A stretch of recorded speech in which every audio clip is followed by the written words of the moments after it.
مساجد، مدارس، میں آپ سے عرض کروں اتنی ڈٹ کے مخالفت ہوتی ہے نا مدرسوں کی، اتنی ڈٹ کے. میں ادارہ چلاتا ہوں، اس کے چلانے میں جو مشکلات ہیں وہ تو ہم بتا نہیں سکتے آپ کو، اس لیے کہ میری قوم، میرا اس قوم سے تعلق ہے جو نعت خواں امیر کرنا چاہتی ہے، مدرسے نہیں.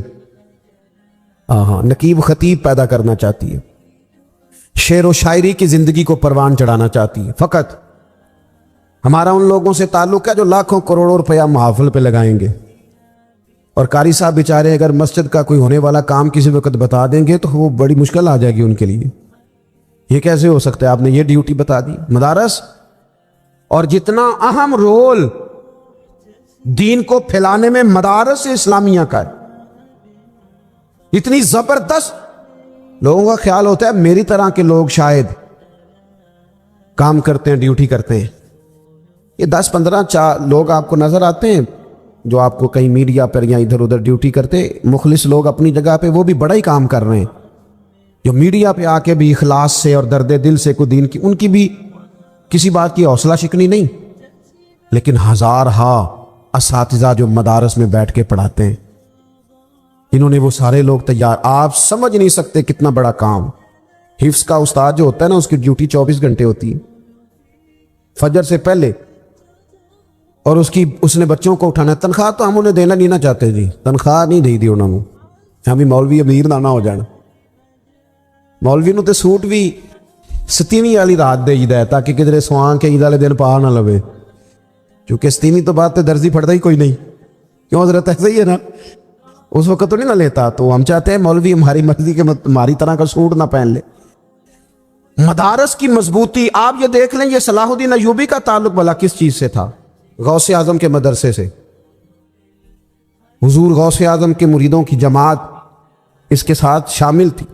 کون لوگ تھے جنہوں نے مدارس سے فیض پایا؟ رازی اور غزالی، حضور غوث اعظم، خواجہ اجمیر، یہ سب لوگ مدارس کے لوگ ہیں. کمزوریاں ہیں، غلطیاں ہیں، بہت ساری چیزوں کی اصلاح کی ضرورت ہے، لیکن یہ دین کا بہت بڑا قلعہ ہوتا ہے مدرسہ. لیکن اس کی مخالفت کی جاتی ہے. مجھے بتائیے، اگر مدرسوں میں کمزوریاں ہیں تو کالجوں یونیورسٹیوں میں نہیں ہیں؟ ہم نے کبھی مخالفت کیا بند کر دو سارے؟ لیکن لوگوں کا جب خیال آتا ہے، جب ہمارے ایک صاحب کا وزیر صاحب تھے سرے راہ، کسی دعوت میں میری ان سے ملاقات ہو گئی تو انہوں نے کہا مدرسوں کا کردار کیا ہے آج کے ماحول میں. میں نے انہیں کہا کہ مختلف کورسز آپ کراتے ہیں نا، تو اس کے لیے پھر مختلف ویکینسیز ہوتی ہیں جہاں بچوں کو مدرسے کا کورس کرایا جاتا ہے تو استاد بننا ہوتا ہے، اس نے خطیب بننا ہوتا ہے، مسجد کی ڈیوٹی کرنی ہوتی ہے. میں نے کہا بالکل کوئی حکومت سرپرستی نہیں کرتی، لیکن اللہ کا فضل ہے. کبھی آپ نے کوئی مسجد سنی ہے جس میں جمعے والے دن مولوی نہ ملا ہو جمعہ پڑھانے کے لیے؟ کبھی آپ کو رمضان میں ایسی مسجد ملی ہے جس میں قرآن مجید سنانے کے لیے حافظ نہ ملا ہو؟ یہ ہو سکتا ہے کسی حافظ کو مسجد نہ ملے. تو مدارس کے ذمے جو کام تھا مدارس نے جم کے کیا ہے اور ڈٹ کے کیا اللہ کے فضل سے. اور مدارس کے لوگوں کو بھی کمزور نہیں پڑنا چاہیے، کبھی کسی وزیر مشیر مالدار کے روب میں نہیں آنا چاہیے، قطعاً نہیں. کیوں؟ کہ یہ وہ عظیم لوگ ہیں رسول اللہ صلی اللہ علیہ وسلم کے دین کے غلام، کہ ابھی ایک لفظ نہیں پڑا ہوتا الف با تا سا، پہلے دن گھر سے نکلتے ہیں تو حضور فرماتے ہیں اللہ کے فرشتے ان کے پیروں کے نیچے پر بچھا بھی دیتے ہیں. پہلے دن اتنا بڑا اعزاز ملتا ہے. تو حضور کی محبت کا تقاضا ہے دین کا کوئی کام کیا جائے. ایک خاتون مسجد نبوی شریف میں جھاڑو دیتی تھی پر کوئی کام تو کرتی تھی نا. اور کس مسجد میں؟ جہاں 70,000 فرشتے صبح آتے ہیں 70 شام آتے ہیں. اس مسجد میں وہ خاتون جھاڑو دیتی تھی. بخاری ہے. جب ان کا انتقال ہو گیا صحابہ نے سوچا کہ حضور کو تکلیف ہوگی، بغیر بتائے جنازہ پڑھ دیا. حضور صبح تشریف لائے، تازی قبر دیکھی، اور محبوب وہ ہیں جو فرش پہ کھڑے ہو کے عرش کی خبریں دیتے ہیں. نبی پاک علیہ الصلوۃ والسلام نے فرمایا کہ مجھے اطلاع کیوں نہیں دی اس کے انتقال کی؟ یہ کرم دیکھو، کوئی ڈیوٹی تو کرتی تھی نا یار، پر خلوص سے، پر پیار سے، پر اللہ کو راضی کر دے گے، پر درد دل سے. اور دین کی ڈیوٹیاں کرنے والے دوستو سنو، حضور صبح آئے، قبر کو دیکھ کر فرمایا مجھے کیوں نہیں بتایا؟ یا رسول اللہ آپ کو تکلیف دینا مناسب نہ جانا؟ تو قبر پہ کھڑے ہو کے حضور نے فرمایا صف بناؤ میں دوبارہ جنازہ پڑھاؤں گا، صف بناؤ میں دوبارہ جنازہ پڑھاؤں گا، کوئی ڈیوٹی تو۔ تیسرا تقاضا حضور کی محبت کا، سمجھو میں بس بڑی جلدی بات سمیٹنے لگا ہوں، حضور کی امت سے پیار کرو، یہ نبی پاک کی محبت کا تقاضا ہے۔ حضور اس بندے سے بڑے راضی ہوتے ہیں جو حضور کی امت سے پیار کرتا ہے۔ آپ کو پتہ ہے حضرت جبریل امین علیہ السلام نے معراج کی رات حضور علیہ السلام سے عرض کی تھی کہ اللہ کی بارگاہ میں عرض کیجئے گا میری بھی ڈیوٹی لگ جائے آپ کی امت کے ساتھ محبت کرنے پر۔ تو یہ کیوں کہا تھا انہوں نے؟ علماء نے لکھا اس لیے کہا تھا کہ حضرت جبریل بھی جانتے ہیں کہ حضور کی امت سے محبت کی بات کی جائے نا تو نبی پاک راضی ہوتے ہیں۔ امت سے پیار کرو گے نا، امت سے، ایک صرف بات کا خیال رکھنا، عقیدہ برا ہو تو بات دوسری ہے، ورنہ میرے محبوب کی امت کا ایک ایک شخص جو مدینے والے کا کلمہ پڑھتا ہے، جو حضور کا غلام ہے، اس کے بارے میں اپنے دل میں گنجائش رکھنا، پیار رکھنا، وارفتگی رکھنا۔ او دوستو، یہاں لوگ کس کس طرح گروہوں کو، جماعتوں کو سپورٹ کرتے ہیں۔ نبی پاک نے اس امت کی کثرت پر فخر بیان کیا اور حضور فرمانے لگے 120 صفیں جنتیوں کی ہوں گی، قیامت میں 80 صفیں صرف میری امت کی ہوں گی، میں کثرت امت پر فخر کروں گا۔ ان لوگوں سے پیار کرنا ہے، ان کے دکھ درد کو سمجھنا ہے۔ پتہ ہے آج کیا ہوتا ہے؟ آج ہمیں نا مختلف چھوٹے چھوٹے ملکوں میں بانٹ دیا گیا، تو ہم کسی دوسرے مسلمان بھائی کا درد نہیں محسوس کرتے، ہم گھروں میں نہیں محسوس کرتے۔ پڑوسی پر ظلم ہو رہا ہو تو ہم کہنے پتر ساڈا نہیں مسئلہ، یہودا مسئلہ ہے، تینوں کی لگے۔ حالانکہ پڑوسی کی آگ اس لیے بھی کسی وقت بجھا دینی چاہیے کہ پڑوسی کی نہ بجھائی جائے تو اپنا گھر بھی زاد میں آ جاتا۔ آج امت مسلمہ سے ہمیں بس لگا دیا گیا اپنے حصے کی روٹی کماؤ، اپنے حصے کی کوٹھی بناؤ، اپنے حصے کی گاڑی خریدو، اپنے حصے کا کام کرو۔ امت کا درد، امت کی بات، وحدت امت کا تصور، امت کا دوبارہ سے وہ شان ارسل رسولہ بالہدی ودین الحق لیظہرہ علی الدین کلہ، وہ تصور کب ہوگا؟ اس وقت ہوگا جب ہم بات امت کی کریں گے۔ نبی پاک علیہ السلام نے فرمایا مسلمان کی مثال ایک جسم کی طرح ہے، جسم کے کسی کو تکلیف ہو تو سارا آزمائش میں آ جاتا ہے۔ مجھے بتاؤ یہ انگلی درد کرتی ہو، یہ انگلی جسم کا حصہ ہے نا، تو میرا خیال ہے دماغ یہ کہہ دے گا کہ انگلی کی درد ہے نا مینوں کی لگے، دل کہہ دے گا کوئی نہیں ٹینشن لینے، انگلی کا مسئلہ ہے نا۔ ایسا نہیں ہوتا، بلکہ جب انگلی میں درد ہوتی ہے تو دماغ منصوبہ بندی کرتا ہے کہ اس کا علاج کیسے ہو سکتا ہے، دل پریشان ہوتا ہے، پیر چل کے جاتے، ہاتھ وہ دوائی وصول کرتے، دانت اسے چبا کر، حلق اسے نگل کر، معدہ اسے ذخیرہ کر کے جسم میں پھیلاتا ہے، پھر جا کے انگلی شفا پذیر ہوتی ہے۔ ایک حصے کو درد ہو تو سارا حصہ کام پہ لگ جاتا ہے۔ اسرائیل اگر تکلیف دے رہا ہے فلسطینیوں کو تو ہونا چاہیے تھا نا بعض مسلمان حکمرانوں کو نیند نہ آتی، وہ درد دل محسوس کرتے۔ ہونا چاہیے تھا نا کہ بعض لوگ یہاں ہم کیا کرتے ہیں بھلا بیٹھ کے، اب تو مجھے بعض چیزوں سے کوفت بھی ہونے لگا، ہم دیتے ہیں بیان، مذمت۔ آپ کے بیان دینے سے کیا ہوگا؟ فلانے نے بھی بیان دے دیا، فلانے نے بھی کلپ دے دیا، یہ کیا کر رہے ہیں؟ یہ تو آپ زندہ رہنا چاہتے ہیں۔ وہ جس طرح آج کل ہمارے ہاں بہت ساری چونکہ جماعتیں ہیں تو کشمیر ڈے آتا ہے نا تو مل کے ریلی نہیں نکالی جا سکتی، سوال نہیں پیدا ہوتا، کیونکہ ہمیں جماعتوں کو زندہ رکھنا ہے۔ اس جماعت کی خبر الگ لگنی چاہیے، اس جماعت کی خبر الگ، تو ایسے کوئی انقلاب آئے گا؟ یاد رکھنا امت کو پوری کو ایک طاقتور آواز بننا پڑے گا،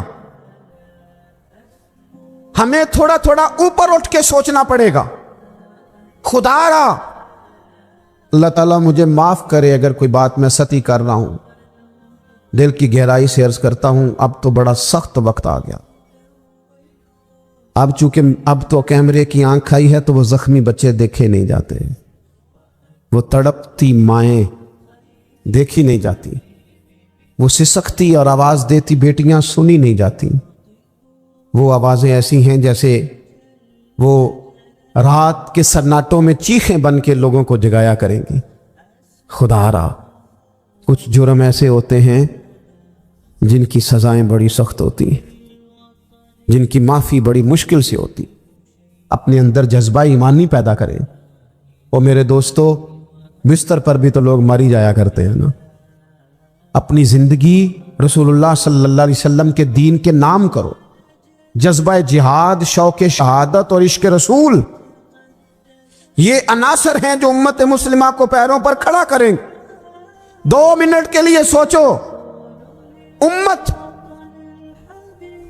اگر اسی طرح کٹتی رہی، پریشان رہی، دکھتی رہی، اور باری باری کر کے، اقبال نے کیا کہا تھا؟ اس نے کہا تھا وطنوں میں، انہوں نے کہا تھا کہ ان تازہ خداؤں میں بڑا سب سے وطن ہے، جو پیرہن اس کا ہے وہ مذہب کا کفن ہے۔ تو اقبال ہم کیا کریں؟ کہنے لگے بازو تیرا توحید کی قوت سے قوی ہے، اسلام تیرا دیس ہے، کیونکہ تو مصطفی ہے۔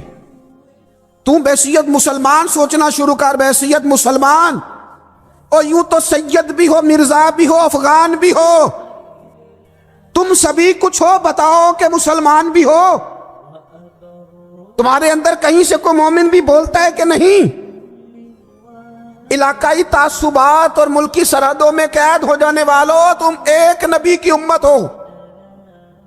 کیوں نہیں سمجھتے کہ جب کشمیر کی بیٹی روتی ہے تو مدینے والے محبوب پاک علیہ السلام کی امت کی بیٹی روتی، جب فلسطین کی بیٹی روتی ہے تو امت کی بیٹیاں روتی۔ خدا را، کچھ درد دل اپنی طبیعت میں پیدا کریں۔ میں حکمرانوں کی بات نہیں کرتا، میں تو عام لوگوں سے ایسے تبصرے سنتا ہوں جو نہیں کرنے چاہیے۔ اور نہیں جی نہیں، دوسرا رخ بھی دیکھو، عام آدمی اٹھ کے، عام لوگ بھی یہ خطرناک سوچیں اور ان سے خوفناک نتائج برآمد ہوں گے۔ تو 3 باتیں میں نے آپ کی خدمت میں عرض کی ہیں۔ ایک تو کوشش کریں اپنی زندگی کے اندر کہ زندگی کو سادہ کریں۔ پیسہ ضرور کمائیں، لیکن پیسے سے پیار نہ کرو، پیار تو مدینے والے رسول سے کرنا۔ دولت، ہرس، ہوس، طمع، ان سے باہر آؤ۔ اور دوسری گزارش آپ کی خدمت میں یہ عرض کی ہے، کچھ نہ کچھ دین کا کام، اور اس میں بھی شہرتوں سے بچتے ہوئے، تصویروں سے بچتے ہوئے۔ میں ہر محفل میں شاید کہتا ہوں میری فوٹو آ رہی ہے اور لائیو آ رہا ہے اور فلاں ہو رہا ہے، لیکن اس محفل کا خوبصورت انسان وہ ہے جو سب سے پیچھے بیٹھا ہے۔ وہ کسی فوٹو کے لیے نہیں آیا۔ اور میں ڈھیر سارے لوگ دیکھ رہا ہوں، یہ جو آگے بیٹھ جاتے ہیں بعض اوقات 5 7 10 لوگ، یہ بڑی تصویر سازی کرتے ہیں، لیکن جو پیچھے بیٹھے ہوتے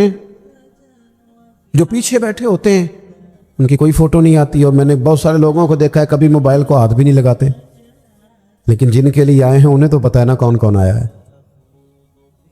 اور کچھ دین کے لیے کریں۔ اور تیسری گزارش آپ کی خدمت میں یہ ہے کہ امت بن کر بھی ضرور سوچیں، اور امت کے دکھوں کا مداوع بھی کریں، اور امت مسلمہ کا درد بھی اپنے سینے میں ضرور محسوس کریں۔ اللہ تعالی ہماری اس بزم کو، نبی پاک علیہ السلام کی جو محبت ہے نا، وہ انسان کے لیے زندگی کو آسان کر دیتی ہے۔ حضور سے پیار ہوتا ہے نا تو بندہ نفرت کرنی ویسے ہی چھوڑ دیتا ہے۔ حضور سے پیار کرتا ہے، ہرس، ہوس، لالچ ویسے ہی نکل جاتا ہے۔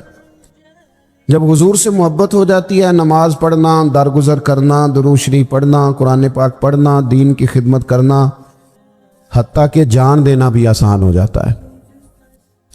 نبی پاک علیہ السلام کی محبت انسان کو کبھی بھی پریشان نہیں ہونے دیتی، الجھنے نہیں دیتی، تازہ دم رکھتا ہے حضور کا پیار۔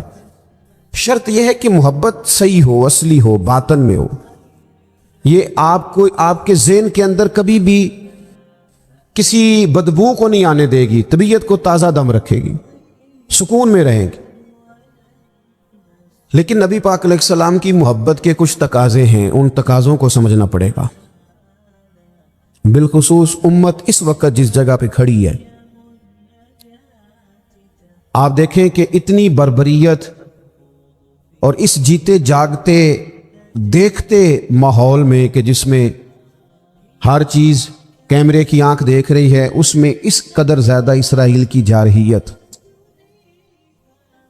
اس کے جواب میں 2-3 تازیانے ہیں وہ سمجھنے والے۔ ایک ہے کہ میں کوئی جذباتی بات کروں گا، آپ اس کی تائید کر دیں گے۔ ایک ہے کہ پہلوؤں پر غور کرنے کا وقت ہے کہ اتنے کٹھن ماحول میں بھی اگر مسلم امہ کے لیڈر بیدار نہیں ہو رہے تو آپ کو پس منظر سمجھنا پڑے گا کہ ہم نے نبی پاک کی محبت کے تقاضوں کو نہیں سمجھا۔ حضور سے محبت ہے نا تو پھر نبی پاک کو تو سادہ طرز زندگی پسند ہے، حضور کو تو پسند نہیں ہے۔ اللہ کے محبوب نے تو دعا مانگ کے فقیری لی اللہ تعالیٰ سے۔ آپ کو پتہ ہے جب بندہ بہت زیادہ آسانیوں میں چلا جاتا ہے، بہت زیادہ اس کے پاس سہولیات ہو جاتی ہے، اس کا مرنے کو دل نہیں کرتا۔ خود نبی پاک علیہ السلام نے فرمایا قیامت کے قریب کافر تم پر جھپٹیں گے جس طرح بھوکے لوگ کھانے پر جھپٹتے ہیں۔ حضور کیوں، ہم تھوڑے ہوں گے؟ فرمایا نہیں، تمہیں دنیا سے محبت ہو جائے گی اور موت تمہیں بری لگے گی۔ اتنے بڑے بڑے بنگلے، عالی شان محلات، کس کا چھوڑ کے مرنے کو جی چاہتا ہے معاذ اللہ۔ نبی پاک کی محبت کا تقاضا سمجھو، ایسا نہیں کہ وہاں دولت آئی نہیں۔ حضور تو فرماتے ہیں کہ اللہ نے خزانوں کی کنجیاں میرے ہاتھ میں رکھ دی ہیں، لیکن میں نے عرض کیا مالک ایک وقت روٹی دینا اور ایک وقت کا فاقہ دینا۔ کنجیاں خزانوں کی اللہ نے دی۔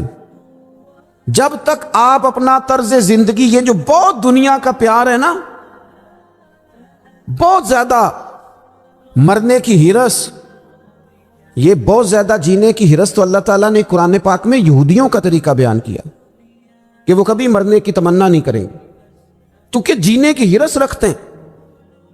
نبی پاک علیہ السلام کے غلاموں، طرز زندگی جب تک سادہ نہیں ہوتا اور جب تک یہ دنیا کے جھمیلوں سے کسی کو دولت دے کر پیچھے کر دیا جاتا ہے، کسی کو عہدہ دے کر چپ کرا دیا جاتا ہے، کسی کو اقتدار دے کر چپ کرا دیا جاتا ہے، رسول اللہ صلی اللہ علیہ وسلم کے سچے غلام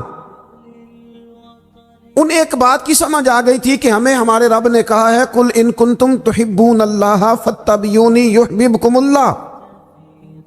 اے محبوب آپ ان سے فرما دیں اگر رب سے محبت کرنا چاہتے ہیں تو آپ کی پیروی کریں، اللہ خود ان سے محبت فرمائے گا۔ جب رب بھی ان کا ہو جائے گا، جب رب بھی ان کا کی محمد سے وفاتوں نے تو ہم، یہ جہاں چیز ہے کیا، یہ لوح و قلم تیرے ہیں، اس کا کیا مطلب ہوا؟ لوح و قلم، قلم لکھتی ہے نا تقدیریں، مقدر فیصلے، تو لوح و قلم تیرے ہیں، اس کا مطلب یہ ہے کہ پھر رب کریم تیرے اوپر فضل کرے گا، اور وہ جن فیصلوں کی امت کو دیانت سے چاہت ہے اللہ اپنے فضل سے وہ فیصلے فرمائے گا۔ جب تک زندگی حضور کی غلامی کی طرف نہیں جاتی وہ اللہ تعالیٰ کی تائید نہیں پاتی۔ حضرت عبداللہ ابن حذافہ رضی اللہ تعالیٰ عنہ کو رومیوں نے قید کر لیا تھا، اور جب رومی آپ کو قید کر رہے تھے، پکڑ رہے تھے، جنگ میں کچھ موڑ ایسا آ گیا کہ بظاہر مسلمانوں کے قدم پیچھے ہٹ رہے تھے۔ 1000 آدمی نے، 100 آدمی نے مل کے آپ کے گرد گھیرا ڈالا اور بڑی مشکل سے آپ کو گرفتار کیا۔ جب بادشاہ کے سامنے لے گئے نا تو بادشاہ سے اس کا سپہ سالار کہنے لگا کہ بندہ ضائع کرنے والا نہیں۔ یہ بات سمجھیں آپ، ہماری طبیعت کے مطابق جو بندہ پورا نہیں اترتا ہم ضائع کر دیتے ہیں۔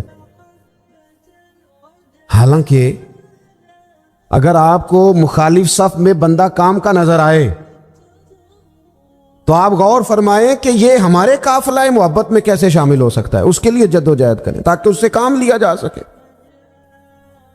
اس نے کہا، روم کے بادشاہ نے، بندہ ضائع کرنے والا نہیں، وزیر نے کہا بادشاہ سے، اس نے کہا کیا کریں؟ کچھ ایسا کریں کہ یہ معاذ اللہ ہمارے دین میں آج، اور قرآن مجید نے واضح کہہ دیا ہے کہ یہودی اور عیسائی تم سے راضی نہیں ہو سکتے حتی تتبع ملتہم، جب تک کہ تم ان کے دین کی پیروی نہ کرو، ان کو کسی طریقے سے معاذ اللہ عیسائی بنایا جائے۔ تو بادشاہ کہنے لگا 2-3 چیزیں ہیں جس سے کوئی بندہ بھی خریدا جا سکتا ہے، کر لیتے ہیں بات۔ اس نے سب سے پہلے حضرت عبداللہ ابن حذافہ سے کہا کہ جتنے پیسے آپ کہیں گے آپ کو ملیں گے، آپ اس دین میں آ جائیں معاذ اللہ۔ تو حضرت عبداللہ ابن حذافہ نا، کچھ لوگ بڑے سیانے ہوتے ہیں، بردبار ہوتے ہیں، بعض باتوں پر غصہ نہیں کرتے، ہنستے ہیں۔ حضرت عبداللہ ابن حذافہ ہنس پڑے، فرمانے لگے تجھے کس نے بادشاہ بنایا؟ تو بڑا بیوقوف آدمی ہے۔ اس نے کہا کیا مطلب؟ فرمانے لگے نادان، میں تو تلوار لے کے میدان میں آیا ہوں، مجھے دولت کمانی ہوتی میں تجارت کرتا، میں تجارت نہیں کر رہا، میں تو شہادت کے لیے نکلا ہوا ہوں، اور تو مجھے کہہ رہا ہے پیسے لے لے، کو عقل کی بات کر۔ اس نے دوسری بات کی، اس نے کہا کہ میں بادشاہ ہوں، میرے نیچے جتنے بھی عہدے ہیں، وزیر، مشیر، وزیر خزانہ، جو آپ عہدہ کہیں گے آپ کو دے دیا جائے گا، آپ اس طرف آ جائیں۔ تو حضرت عبداللہ ابن حذافہ کہنے لگے پھر کہتا ہوں تو بڑا نادان ہے۔ فرمانے لگے میں حضور کا صحابی ہوں، اور صحابی ہونے سے بڑا عہدہ دنیا میں ہے ہی کوئی نہیں۔ صحابہ وہ صحابہ جن کی ہر صبح عید ہوتی تھی، خدا کا قرب حاصل تھا، نبی کی دید ہوتی تھی۔ کہا تو مجھے لالچ دے رہا ہے۔ اب انہوں نے ایک نئی چال چلی۔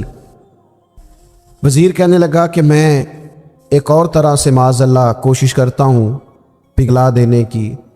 آپ اندر کمرے میں قید تھے تو وہاں ایک خاتون کو بنا سنوار کر بھیج دیا گیا۔ دوستو یاد رکھنا، تگڑا اور مضبوط جوان پتہ کون ہوتا ہے؟ جس کی نظریں پوری طرح اس کے کنٹرول میں ہوں۔ یہ علامت جوانی ہے۔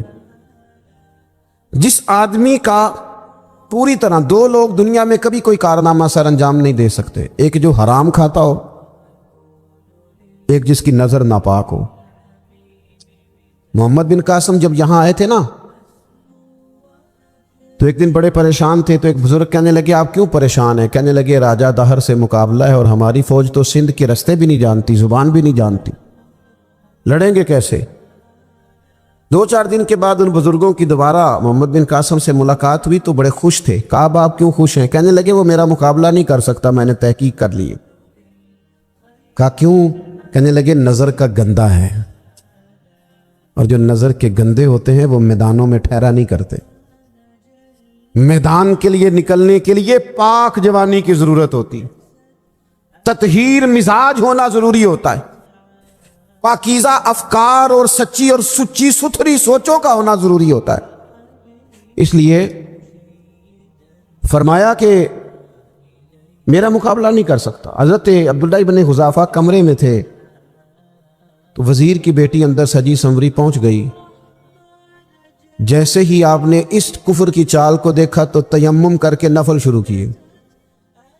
وہ ساری رات بیٹھی رہی، رب کا بندہ ساری رات عبادت کرتا رہا۔ عبادت بڑا سہارا ہے، مصلی بڑا سہارا ہے اللہ کے بندوں۔ صبح دروازہ کھولا، وزیر نے اپنی بچی سے پوچھنا چاہتا تھا رزلٹ کیا نکلا، تو کہنے لگی پیچھے ہٹ جا، اب تیرا میرا تعلق کوئی نہیں، میں نے نبی پاک کا کلمہ پڑھ لیا ہے۔ اس نے کہا میں نے بھی زمانہ دیکھا ہے، پر یہ کیا لوگ ہیں، کستوری کے بنے ہوئے، سندل سے دھلے ہوئے ہیں، کہ میں ساری رات کمرے میں رہی اور 100 اور 1000 آدمی جس جوان کا مقابلہ نہ کر سکے، اتنا طاقتور جوان کمرے میں رہا اور اسے نظر اٹھا کے نہ دیکھا۔ او کچا رنگ للاری والا جڑا چڑھدا تے لیندا رہندا ہے، اے عشق تیرے دا رنگ محمد چڑھیا پھر نہیں لیندا۔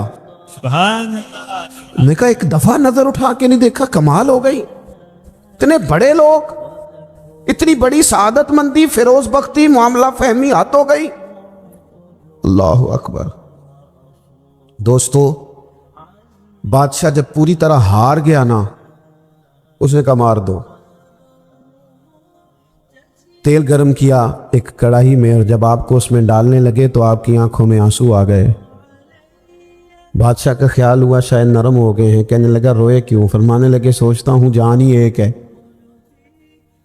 کتنا مزہ ہے اس کی راہ میں جان دینے کا، کتنی لذت ہے اس کے نام پر مرنے میں، کتنا لطف ہے جے تو چڑھیا اتے دار بھی نہیں تے جے تو وکیا عشق بازار بھی نہیں، تے ایڈا سستا سودا پیار بھی نہیں، تے ایڈا سستا لبدا یار بھی نہیں۔